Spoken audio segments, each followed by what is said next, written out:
July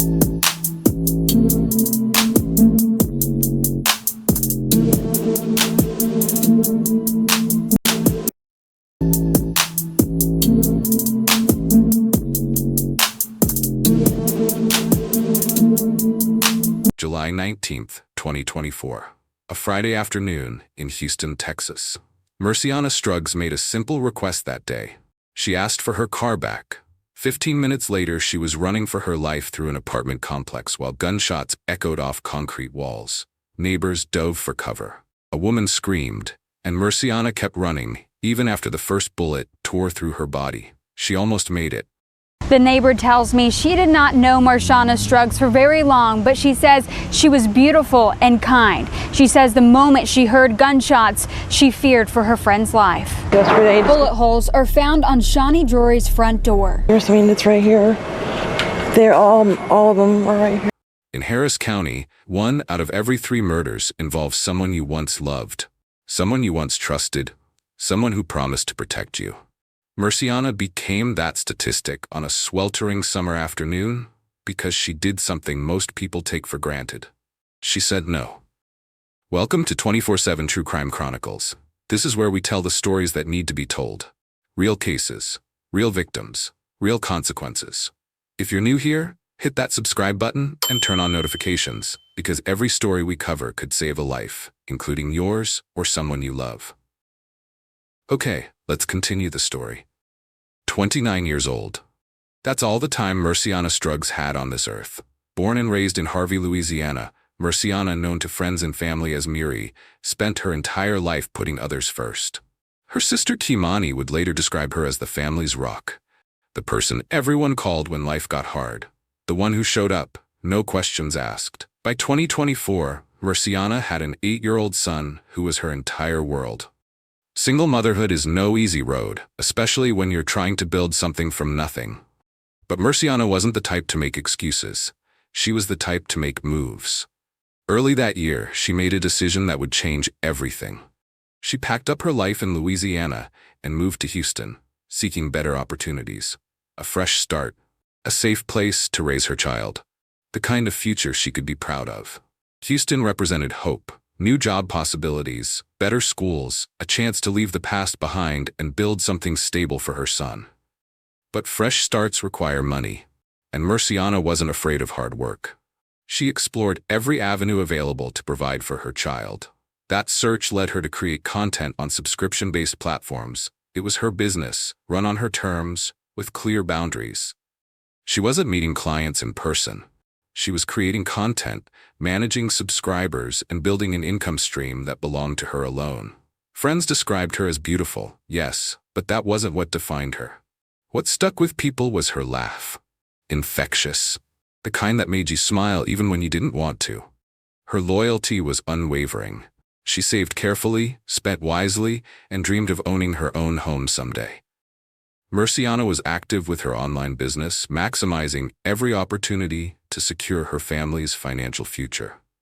She worked tirelessly, not because she was greedy, but because she was a mother, and mothers do whatever it takes. The 2018 Honda Civic she drove, she bought that with her own money before any man entered the picture. That car represented more than transportation. It was independence. Proof that she could take care of herself and her son without needing anyone's permission or approval. By all accounts, Merciana was building the foundation she'd always wanted. Piece by piece, paycheck by paycheck. But here's what nobody tells you about building something. The stronger your foundation gets, the more threatened certain people become, especially people who think they own you. And in January 2024, one of those people walked into Merciana's life. His name was Nicholas Finley. 34 years old. And that's about all we know. No significant social media presence. No public history that paints a clear picture of who he was before he met Merciana. He was a ghost who would only become visible through the destruction he left behind. The relationship moved fast. Too fast. By February, barely a month after they met, Nicholas had a key to her apartment. By March, he was driving her car more than she was. That Honda Civic, the one she bought with her own savings? Suddenly it felt more like his than hers. Friends noticed the shift almost immediately. Merciana, who had always been so independent, started needing permission to use her own vehicle. If she needed the car, she had to ask Nicholas. Think about that for a second. Your car. Your name on the title. But someone else controlling when and where you can drive it. That's not love. That's ownership. And it didn't stop there. Nicholas became increasingly insecure about Merciana's online business. He didn't like what she posted. He wanted control over her content, her interactions with subscribers, her entire operation. But most of all, he wanted her money. Nicholas believed he was entitled to a share of Merciana's earnings. Not because he helped build the business, not because he contributed anything. Simply because he existed in her life, and in his mind, that was enough. The arguments became constant, heated, exhausting. Merciana's resolve hardened with each fight. She had not moved to Houston to trade one struggle for another. She had not worked this hard to hand over her earnings to a man who contributed nothing but demands. She made her position clear. She would not pay him. She would not let him control her business. She would not let him control her life. For Nicholas Finley, that was unacceptable. Research on domestic violence tells us something critical about abusers. They don't see their partners as people. They see them as possessions. And when a possession tries to assert independence, when it tries to leave, that's when the real danger begins. According to experts at the Houston Area Women's Center, leaving an abusive relationship is the most dangerous time for a victim. The statistics are brutal. When someone tries to leave, their risk of being murdered increases by 75%. If there's a gun involved, that number jumps to 100%. 100%. Sheriff Ed Gonzalez says murders involving intimate partners make up 35% of the murders in unincorporated Harris County so far this year. Leaving can be the most dangerous time for a survivor, and the Houston Area Women's Center says if an abuser has a gun, lethality can increase by 500%. Merciana didn't know these statistics, but she knew something was wrong. She knew the relationship had become toxic. She knew Nicholas Finley was not the future she wanted for herself or her son, so she made a decision. She would leave him. For good this time. The car became the breaking point. It wasn't just about transportation, it was about power.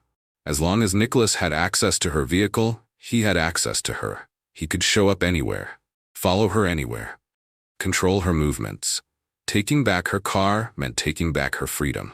On July 19, 2024, Merciana decided it was time to reclaim what was hers. She had no idea that decision would cost her everything. July 19th, 2024, started like any other Friday in Houston. Hot, humid, the kind of heat that makes you feel like you're swimming through the air. Earlier that day, Nicholas Finley was pulled over by police while driving Merciana's Honda Civic. He called her, asking her to bring him the insurance card.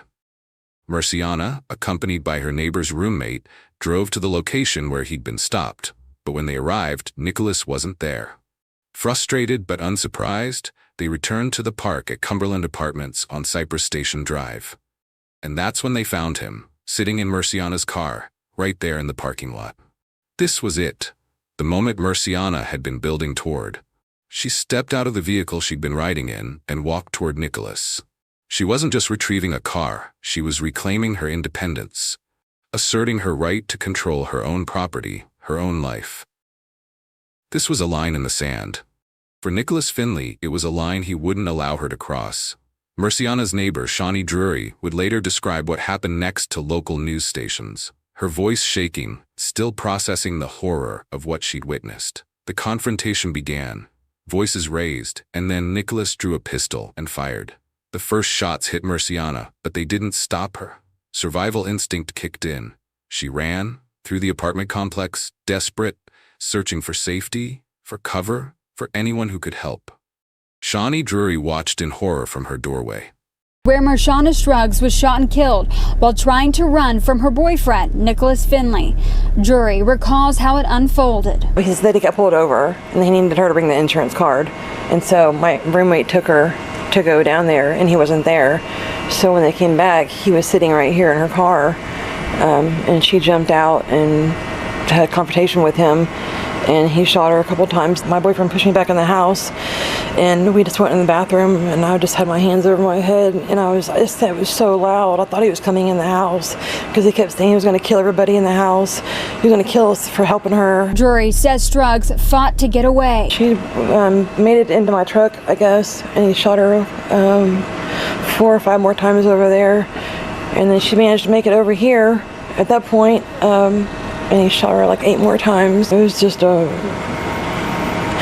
sad. She saw Merciana stumbling, bleeding, fighting to stay alive. And she saw Nicholas pursuing her, gun in hand, firing again and again. Shawnee's boyfriend pushed her back inside their apartment. They ran to the bathroom and hid as gunfire continued to erupt outside. Shawnee covered her head with her hands, certain Nicholas would come through the door next. She heard him shouting threats, vowing to kill everybody in the house for helping Merciana, promising violence to anyone who got in his way. Outside, Merciana was still fighting. She managed to reach Shawnee's truck, climbed inside, sought refuge behind metal and glass. But it wasn't enough. Nicholas fired 4 or 5 more shots into the truck. Bullets shattered windows, tore through metal. Merciana kept moving, still trying to escape, still believing maybe, just maybe, she could survive this. But Nicholas Finley wasn't done. He pursued her relentlessly through the complex. She collapsed once, got back up, kept running. Blood loss was taking its toll. Her movements were slower now, weaker. Nicholas fired approximately 8 more times. Finally, near the entrance of one of the apartment buildings, Merciana's body gave out. She collapsed, bleeding, gasping, dying. And Nicholas Finley stood over her. Sheriff Ed Gonzalez would later describe the final moments in stark, brutal terms. Nicholas stood over Merciana's body and unloaded his pistol into her. This wasn't passion. This wasn't a momentary lapse. This was execution. Witnesses counted more than 15 shots fired in total, across multiple locations, over several minutes. This was sustained, deliberate violence. When it was finally over, Nicholas took Merciana's purse and her car keys. He got into the Honda Civic she'd fought so hard to reclaim and drove away, leaving her bleeding out on the concrete just outside the apartment entrance. By the time first responders arrived, Merciana Struggs was already dead. 29 years old, a mother, a daughter, a sister. Gone. And Nicholas Finley? He was in the wind. Before we continue, there's something you need to understand about this case, something the investigators discovered that changes everything about Nicholas Finley's motive. It wasn't just about control. It wasn't just about rage. There was something else, something prosecutors would later use to elevate the charges to capital murder. But first, if stories like Merciana's matter to you, if you believe these victims deserve to be remembered, take a moment to subscribe to this channel. Every story we tell honors someone who can no longer speak for themselves. Now back to what Nicholas Finley did after he murdered Merciana. Capital murder. That's the charge Nicholas Finley faces. Most people hear murder and think it's all the same. It's not. Capital murder is different. It's murder plus something else. Murder committed during another felony. Murder with specific circumstances that make it eligible for the harshest penalties under Texas law. In Nicholas Finley's case, the capital murder charge stems from robbery. Prosecutors believe Nicholas didn't just kill Merciana in a fit of rage. He also robbed her, taking her car and purse. Whether that was his motive, part of his plan, or something he did to facilitate his escape, we may never fully know. But here's what we do know. After shooting Merciana more than 15 times, Nicholas Finley took her belongings and fled the scene in her vehicle. The same vehicle she'd been trying to reclaim. The same car that represented her independence. Deputies from the Harris County Sheriff's Office immediately launched a search. They located Nicholas Finley and took him into custody without incident. He was booked into the Harris County Jail and formally charged with capital murder. Court records show he was denied bond. Given the nature of the crime, the evidence, and the flight risk he posed, the judge determined Nicholas Finley would remain behind bars while awaiting trial. As of now, Nicholas Finley has not gone to trial. No verdict, no plea deal, no sentencing. The legal system moves slowly, especially in capital cases. His fate remains undecided, caught in the complicated machinery of pretrial proceedings. But while we wait for justice, Merciana's family waits for something else. Closure. Peace. Answers to questions that may never be fully explained. Merciana Struggs, Merciana's sister, set up a GoFundMe to cover funeral expenses and provide for Merciana's 8-year-old son, the boy who lost his mother to senseless violence, the child who will grow up with photographs and stories instead of hugs and laughter. The community rallied around Merciana's memory. Shawnee Drury, the neighbor who witnessed the horror, spoke to local news outlets about Merciana's kindness, her beauty, her devotion to her son. She described a woman who deserved so much more than the brutal end she received. Sheriff lled Gonzalez addressed the broader issue in a statement that should make all of us uncomfortable. In unincorporated Harris County alone, intimate partner murders account for roughly 35% of all homicides. 1 in 3. Let that sink in. More recent data shows the problem is getting worse, not better. Between 2023 and 2024, Harris County saw a 34% increase in domestic violence killings, even as the rest of Texas experienced a decline. 47 people were killed by intimate partners in Harris County in 2024. 47 families destroyed. 47 lives stolen by people who claimed to love them. Shanika Brown, Chief Program Officer at the Houston Area Women's Center, emphasized what experts have been saying for years. Domestic violence takes many forms: physical, sexual, economic, financial, psychological. Abusers use every tool available to maintain power and control over their victims, and the numbers don't lie.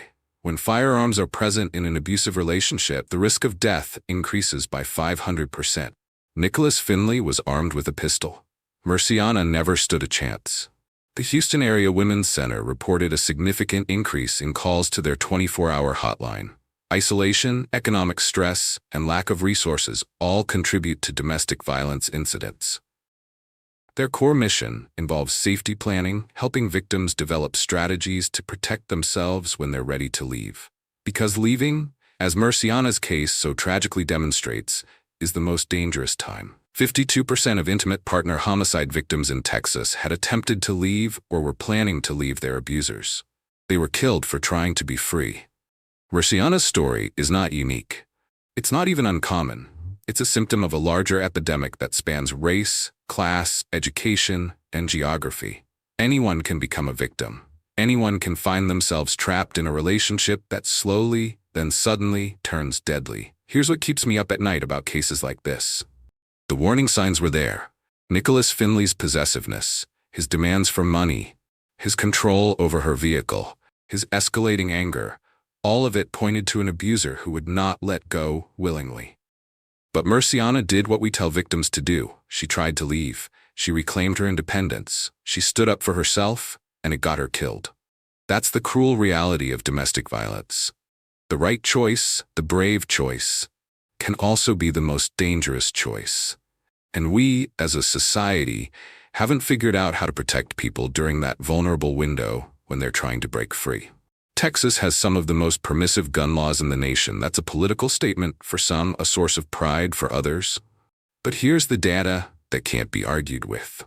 When abusers have access to firearms, the likelihood of a domestic violence situation turning fatal increases dramatically. Between 2019 and 2022, 73% of domestic violence deaths in Houston involved guns.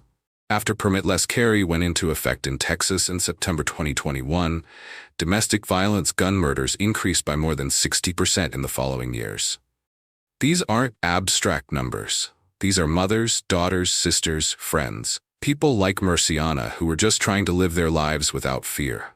Sheriff lled Gonzalez said it best in his statement after Merciana's death. Love shouldn't hurt. It's a simple phrase, almost too simple. But it cuts to the heart of what domestic violence really is. It's not love. It's control masquerading as love. It's possession disguised as devotion. Real love doesn't demand access to your earnings. Real love doesn't control who you talk to or what you post online. Real love doesn't require you to ask permission to use your own car. And real love definitely doesn't chase you through an apartment complex with a gun when you try to leave. Merciana Struggs deserved real love. She deserved safety. She deserved the chance to build the life she'd been working toward. Instead, she got Nicholas Finley. We extend our deepest condolences to the Struggs family. To Kimani, who lost her sister and her rock. To Merciana's 8-year-old son, who will grow up without his mother. To everyone who knew and loved Miri, we hope you get the justice Merciana deserves. If you or someone you know is in an abusive relationship, help is available. The Houston Area Women's Center operates a 24-hour hotline. The National Domestic Violence Hotline is available anytime. These resources exist because people like Merciana didn't make it out. Don't let fear or shame keep you trapped.